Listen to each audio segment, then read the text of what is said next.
Você está ouvindo ao Prototipando, um podcast da Ensaio Lab. Meu nome é Pedro Piovan, eu sou fundador da Ensaio e por aqui a gente vai receber quinzenalmente diversas pessoas que são amigas da inquietude para a gente navegar e explorar juntos a essência da inovação e do design. Então fica à vontade para ouvir esse podcast e vamos junto nessa.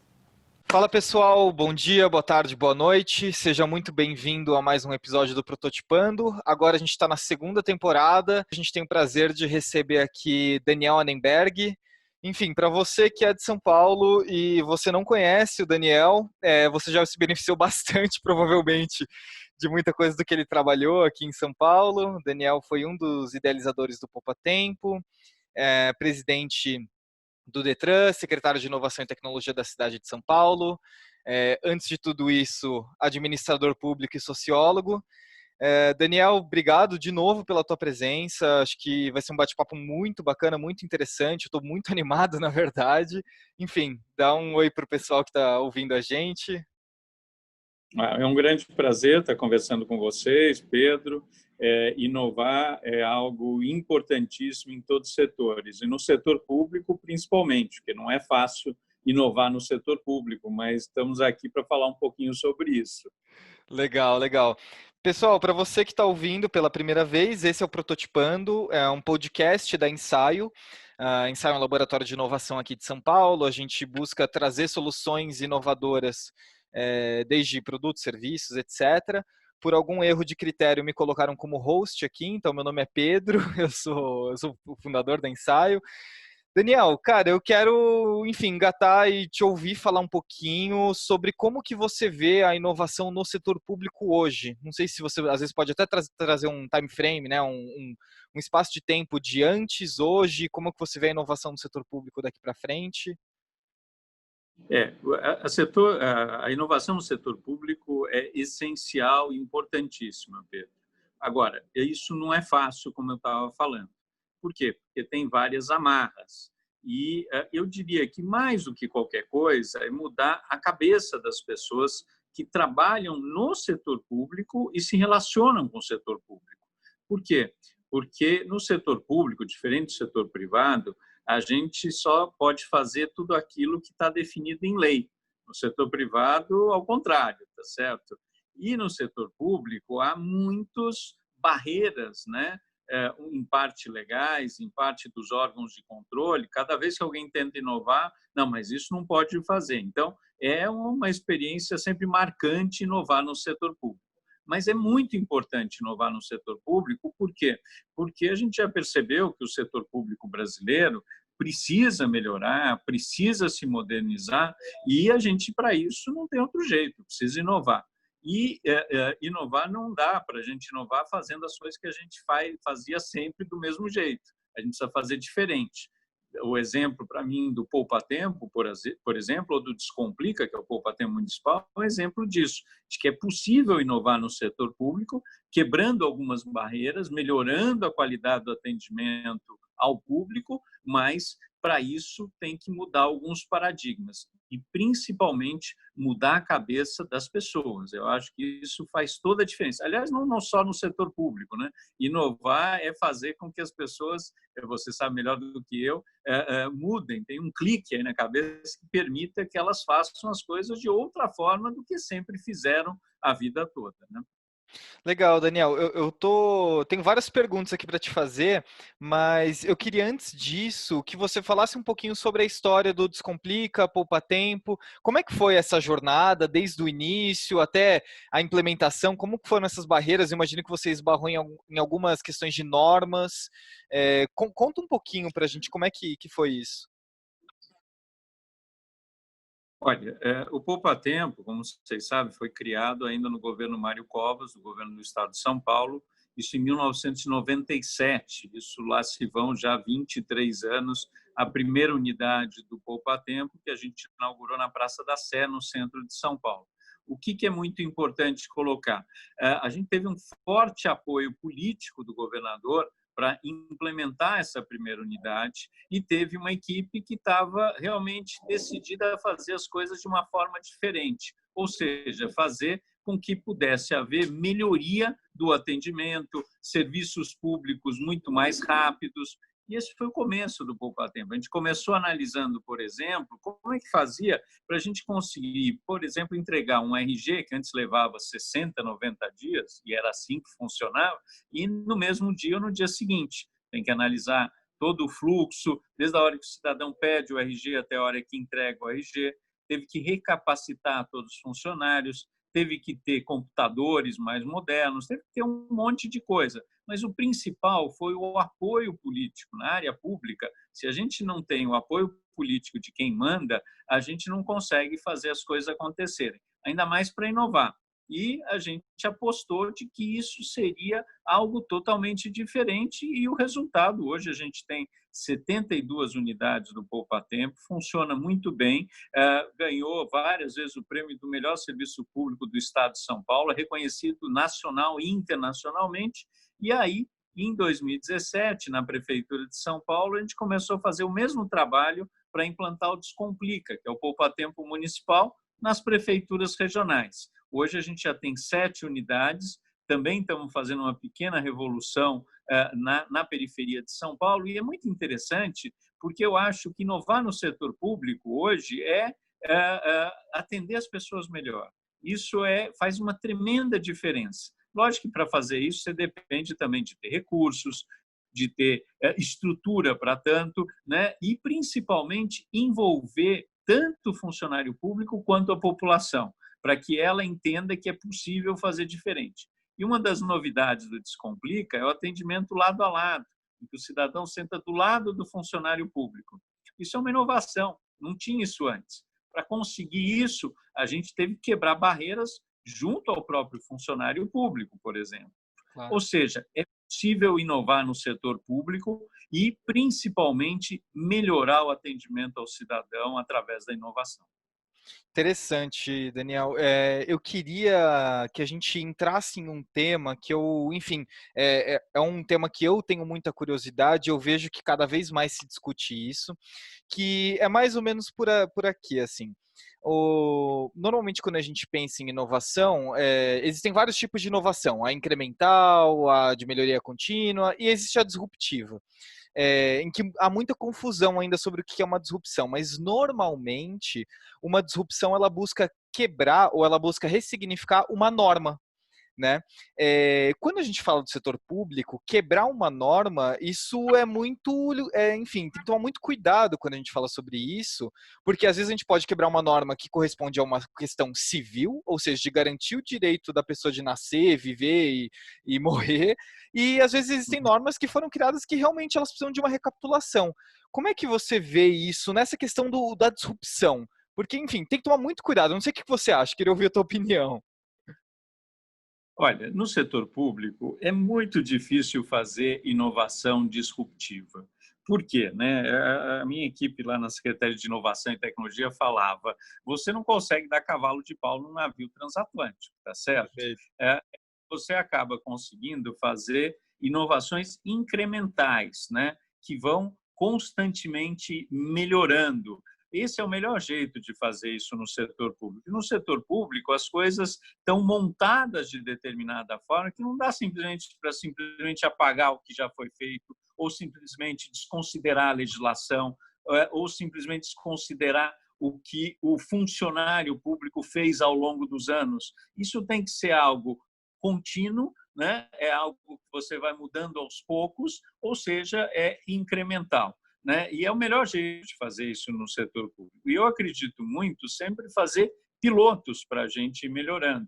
O Poupa Tempo foi isso, Descomplica e vários outros projetos que eu me envolvi. É justamente a gente testando. Aliás, isso é uma coisa interessante, né? A gente pega o caso de Israel, Pedro. Lá as pessoas, as startups, erram, testam, são encerradas. Aqui a gente tem no Brasil uma coisa muito complicada com o erro. Parece que a gente não pode errar, parece que a gente não pode testar as coisas. E eu acredito muito que o melhor jeito é testar, errar onde for possível e aí retomar e fazer de novo e aprender com os erros. Acho que isso é muito importante para, inclusive, a gente ir inovando.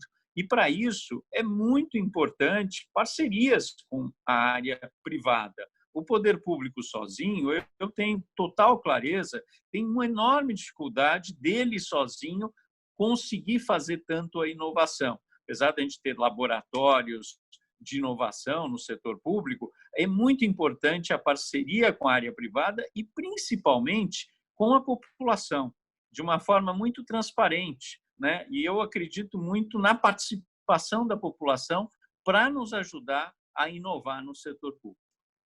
Perfeito, perfeito, Daniel. Eu queria falar um pouquinho mais sobre isso. Qual que é a importância do setor privado e do setor público nesse papel da inovação? Onde que o setor privado encaixa bem? Onde que o setor público encaixa bem para realmente existir um movimento saudável sobre a inovação e não um movimento, às vezes, ou punitivo, ou, enfim, ameaçador? Onde que você vê que é o espaço de cada um? Olha, não dá para fazer as coisas simplesmente dizendo o setor privado vem e ponto final. Tem todo um arcabouço jurídico, por exemplo, ou é um credenciamento. Vou dar um exemplo.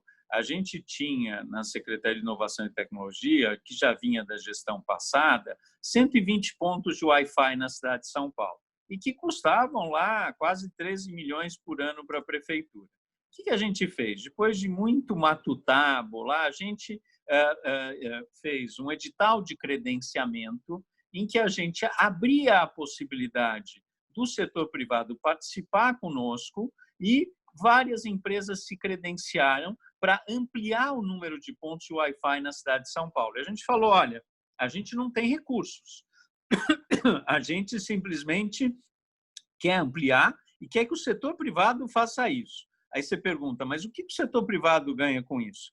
O setor privado ganha, e a gente bolou isso, que ele possa usar aqueles 30 segundos que a pessoa faz um primeiro contato num ponto de Wi-Fi para ouvir alguma propaganda, ou seja, marketing digital. Então, hoje a gente tem já mais de 300 pontos de Wi-Fi, vai chegar em mais de 600, diminuiu o custo para a área pública de quase 13 milhões por ano para 1 milhão, ampliou o número de pontos de uma forma inovadora, envolvendo o setor privado, para que o setor privado possa ajudar a fazer essa ampliação desses pontos de Wi-Fi, que é bom para toda a população, e o setor privado, em troca, ganha a possibilidade de usar marketing digital, lógico, seguindo sempre toda a legislação existente, sem abrir dados para todo mundo, sem nenhuma questão relacionada a isso, ao contrário, né? dando seguridade, dando seguro para que as pessoas não precisem falar nome, precisem falar um monte de informações, e, ao mesmo tempo, o setor privado passa a mensagem, que é o marketing digital, como acontece em várias cidades do mundo, ou seja, claro, bom para todo mundo. Então, esse é um exemplo, por exemplo, de inovação. Isso foi feito depois de audiência pública, conversando com o setor privado, a gente conversando também com as associações, com os órgãos que trabalham com isso, ou seja, é possível o setor privado entrar, participar, ouvir uma PPP, que é uma parceria público-privada, também o setor privado pode nos ajudar. A gente tem feito também, não sei se você conhece o MobLab, que é o Laboratório de Mobilidade da Prefeitura de São Paulo, que, num primeiro momento, era especificamente para inovações relacionadas à área de mobilidade e transportes. A gente abriu para outras áreas e a gente permite que startups, por exemplo, na hora em que a gente abre dados do setor público, como, por exemplo, ou dos radares da cidade de São Paulo, ou as informações sobre os ônibus públicos, que a gente chama de startups e aí criaram, né? Aliás, na gestão anterior, aquele aplicativo Cadê o Ônibus? A abertura de dados do setor público permitiu que uma startup criasse um aplicativo Cadê o Ônibus. Isso é bom para a empresa privada, para a startup, é bom para a população, e o setor público ganha uma parceria que talvez sozinho ele não conseguisse transformar, né, uma série de dados em informações para a população, né? Isso ajuda quando a gente trabalha também a questão dos dados abertos, que eu sou super favorável. Quanto mais a gente abre dados, mais transparência, mais participação e mais bons resultados para a população. Perfeito, perfeito. Aqui na Ensaio, Daniel, a gente entende que existem dois tipos de inovação.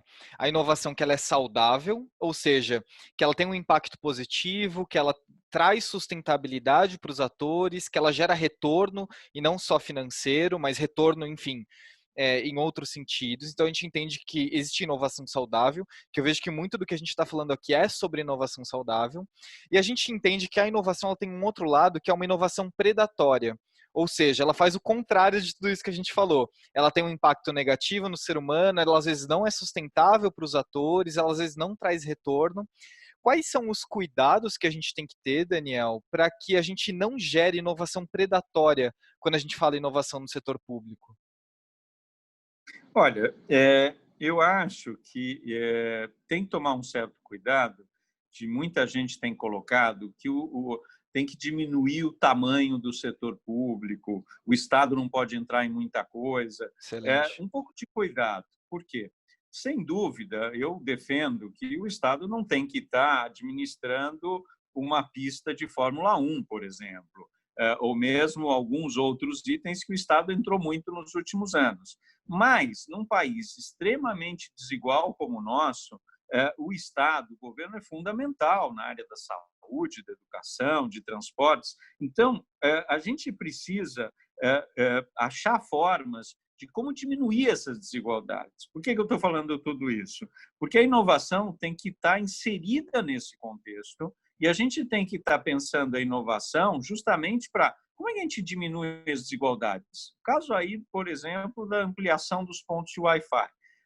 As pessoas de classe média, que moram mais na região central de São Paulo, têm acesso à internet. Quem não tem acesso à internet? Muitas vezes quem mora na periferia, quem tem dificuldade de pagar um plano. Ou seja, a gente precisa inovar, inovamos para ampliar o número de pontos de Wi-Fi, justamente para incluir digitalmente pessoas que antes não estavam incluídas. Então, essa é uma questão importantíssima, é usar a inovação para reduzir desigualdades, para fazer com que a gente inclua mais gente. Uma das minhas maiores preocupações na Secretaria de Inovação e Tecnologia, com esse mundo que a gente vive, todo digital, eletrônico, é que muitas pessoas têm acesso a isso, mas tem muito mais pessoas que não têm acesso. Como fazer para não aumentar ainda mais a diferença entre quem tem acesso e quem não tem? Quem está incluído digitalmente e quem não tem? Então, a gente precisa usar a inovação com um fim como esse. E eu sempre falava, a ideia, tanto da tecnologia quanto da inovação, é ser um meio para a gente conseguir ter serviços públicos melhores, e serviços públicos melhores, lógico, para todos, mas principalmente para quem mais precisa. Então, essa é uma questão, para mim, chave e básica para a gente pensar a inovação no setor público. Interessante, Daniel, porque você fala uma coisa muito interessante que eu quero grifar aqui.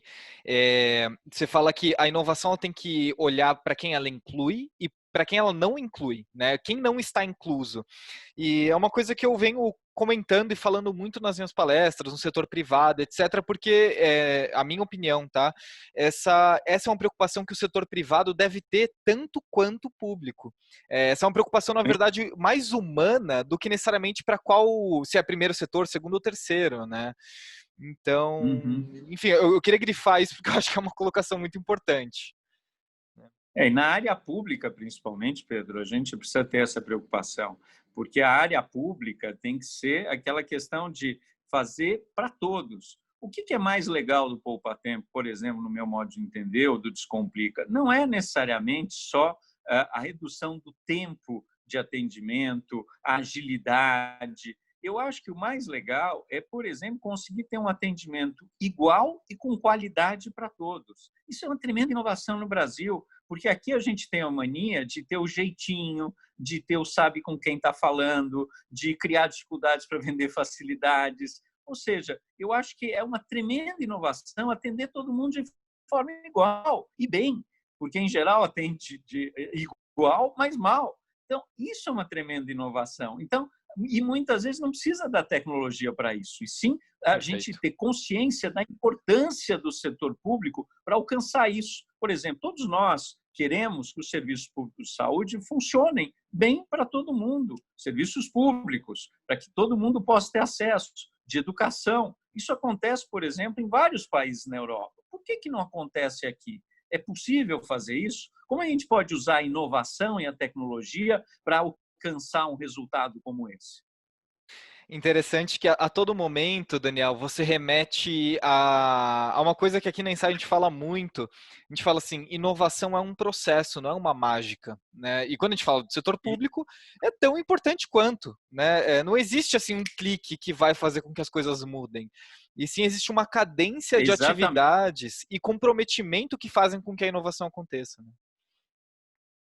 Daniel, No setor público, principalmente, é fundamental. E acho que um dos grandes problemas na área pública, muito mais até do que inovação, é gestão.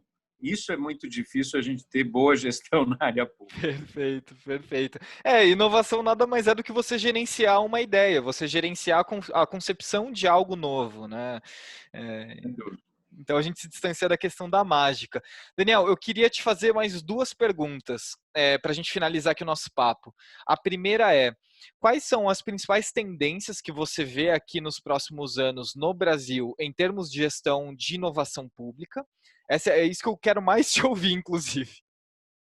Lógico. Olha, Pedro, eu acho que o principal é a gente estar cada vez abrindo mais dados públicos e dando transparência para que isso possa ser utilizado pelas universidades, pelas startups, por associações.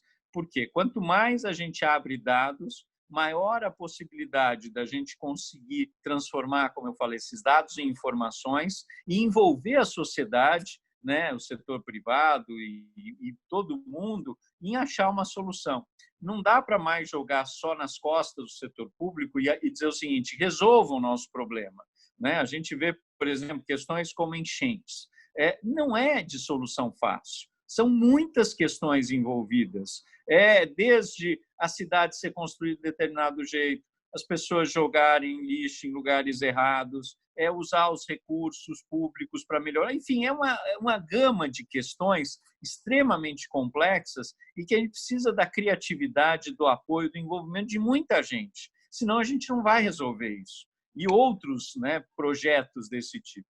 Então, eu acredito muito nessas parcerias, na abertura de dados, e eu acho que tem uma questão que hoje dificulta muito o setor público, é que os órgãos de controle, Tribunal de Contas, Ministério Público, muitas vezes nos travam um pouco a possibilidade de inovação. Um funcionário que queira inovar sempre fica muito preocupado se ele pode fazer aquilo. Tem a legislação tal, tem isso, tem aquilo, tem o controle. E aí isso faz com que ele não inove. Então, como é que a gente pode com que esses órgãos possam, lógico, tendo controle, fazendo as coisas acontecerem, mas permitir que a gente ache alternativas para inovar? Laboratórios de inovação no setor público, eu acho que é uma tendência importante e que vai abrir muito espaço para esse tipo de coisa. E pensar, uma das questões importantes é como contratar a inovação no setor público. Né? Com as regras que tem hoje, é algo que sempre é muito difícil de contratar, né? Porque a gente tem que ter critérios muito claros, tem que ter uma série de coisas. A gente poder repensar isso é fundamental para a gente ter inovação no setor público. Perfeito, perfeito. E inovação, né, Daniel, é uma pulsação. As pessoas pulsam por inovação, elas anseiam por inovação e, assim, elas buscam por si só. Quando o setor público ele traz a sustentação e o maquinário que ele tem, que é poderosíssimo, para apoiar essa pulsação, isso é impulsionado, né? Enfim, Mobilab eu acho que é um grande exemplo. Eu tenho alguns amigos que têm startup lá e dá para sentir isso na pele. Quando a gente ganha esse suporte, né, essa pulsação das pessoas em querer inovar, isso se multiplica, né? Com certeza, por isso que eu falei, o Lab é um bom exemplo disso, né? Ótimo. Daniel, uma última pergunta para a gente fechar o nosso bate-papo aqui. É uma pergunta mais simples e é uma pergunta que não é minha. Na verdade, eu vou parafrasear aqui uma pessoa que eu admirei muito, hoje já falecida, que foi o Abu Janra. Ele teve, enfim, um canal, ele tem um programa, teve um programa na TV Cultura, hoje está sendo conduzido pelo Marcelo Taz. E a pergunta que ele sempre fazia, eu gosto de fazer aqui Daniel, o que é a vida? É uma ótima pergunta. Deixa eu só fazer um parêntese. O Abu Janra, minha mãe trabalhou muito tempo com ele na TV Cultura, fazendo Teleteatro 2. Ela era produtora e o Abu Janra era um dos diretores, junto com o Antunes, junto com a Avancini. Então, um carinho muito grande também. Enorme. Enorme, mas é uma definição sempre muito difícil. A gente pode ter várias definições, né? Entre o que não existia antes e até a morte. Esse é o período, essa é a vida, muito mais cronológica, temporal, ou a definição mais biológica, né? Eu acho que a vida mais do que qualquer coisa física, é uma experiência que permite que a gente possa encontrar outras pessoas, fazer o nosso melhor, trabalhar em prol da comunidade, de que todos nós possamos viver bem, né? Porque a vida faz sentido quando a vida tem significado, quando a vida tem propósito, quando a gente está aqui para fazer algo importante. Para mim, por exemplo, eu trabalho há quase 30 anos na área pública e tem significado quando eu consigo executar ou ter projetos que fazem a diferença para melhor na vida das pessoas, como Poupa Tempo, como desburocratizar o Detran, como inovar numa secretaria de inovação e tecnologia. Eu acho que a vida, para mim, faz muito sentido nessas situações. E a vida, para mim, é esse passar em que a gente pode deixar marcas em que as pessoas possam olhar e dizer isso faz diferença na vida das pessoas, né? Agora, tem N definições e eu gosto muito dessa possibilidade de encarar a vida como um eterno aprendizado ou uma eterna inovação, tá certo? Em que a gente inova a cada dia e percebe a vida diferente a cada dia que a gente vive, para que a gente possa fazer desse lugarzinho que a gente vive, chamado planeta Terra, um lugar melhor para todos nós. Daniel, queria te agradecer muito pelo teu tempo. Eu sei que isso é um tempo muito precioso. Agradecer a tua participação aqui. Eu fico muito animado e energizado com tudo isso que a gente conversou. Enfim, eu sou um grande estudioso, adoro a questão do diálogo público-privado, enfim, venho dessa área. Então, para mim, é sempre um prazer poder falar sobre isso. E, enfim, a tua participação aqui foi ótima, adorei. Queria que você falasse um pouco para quem está ouvindo a gente, quem quer te acompanhar, quem quer continuar te ouvindo. Não sei se você tem algum canal de comunicação que a gente possa te seguir. Enfim, fala um pouquinho sobre como as pessoas te acham. Eu estou desde o final do ano passado aqui na Câmara Municipal de São Paulo. Eu sou vereador pela cidade de São Paulo, saí da secretaria e estou aqui na Câmara, devo ser de novo candidato a vereador esse ano, e eu estou reformulando o meu site aqui na Câmara, e aqui também as pessoas, a Câmara cada vez tem que ser mais transparente, eu defendo isso, a ideia é que a gente abra mais a Câmara, permeado pela sociedade civil, pelas pessoas, e estou no meu gabinete aqui na Câmara, no 11º andar, aliás, onde eu estou agora, trabalhando para pensar projetos de lei, pensar grandes projetos para a cidade. Aliás, ontem foi aprovado o primeiro projeto de lei que eu elaborei com a nossa equipe, que chama o Programa de Linguagem Simples, que é inovar também, é fazer com que o setor público pare de falar em termos técnicos, em siglas, e permita que as pessoas entendam o que a gente está falando de forma clara, fácil, desburocratizada.